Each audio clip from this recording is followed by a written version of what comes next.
Cardinal Jorge Mario Bergoglio Buonasera. was elected Pope when Pope Benedict abruptly resigned in 2013. Bergoglio chose the name Francis after St. Francis of Assisi, known for his poverty and humility.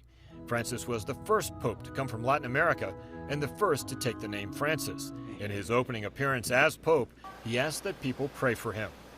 Francis became the leader of an estimated 1.2 billion Roman Catholics at a time of a number of conflicts for the church: a sex abuse scandal, a financial scandal in the Vatican bank, and conflicts over the issues of abortion, homosexuality, and the role of women in the church.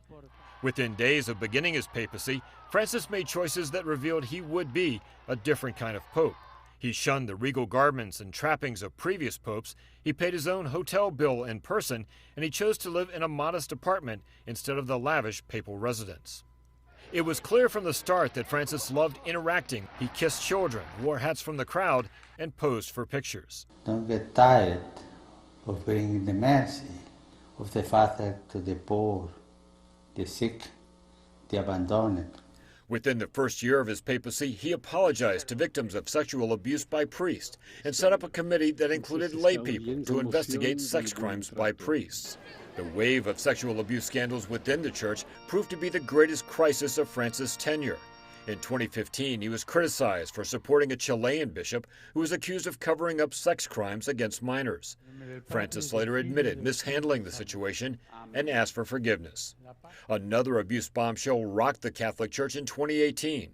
A scathing grand jury report detailed decades of sexual abuses by priests in Pennsylvania. Holy Father knows this is very serious. Holy Father knows this can shake the faith of the people in the pews.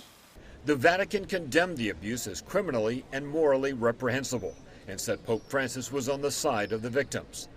Through it all, Francis maintained his reputation as a reformer. He set up a hand-picked committee of 8 cardinals to discuss reforming the Vatican bureaucracy. He made headlines for his apparent acceptance of homosexuality and for warning about the dangers of climate change. Pope Francis also played a key role in the talks to restore full diplomatic relations between the U.S. and Cuba in 2014. He also spoke frequently about the importance of women in the Catholic Church and changed the Church's stance on the death penalty, declaring it unacceptable in all cases. Having had part of one lung removed as a young man, Francis had long battled health problems, especially bouts of acute bronchitis in winter. In recent years, he had been using a wheelchair, walker, or cane when moving around his apartment. Mark Barger, NBC News.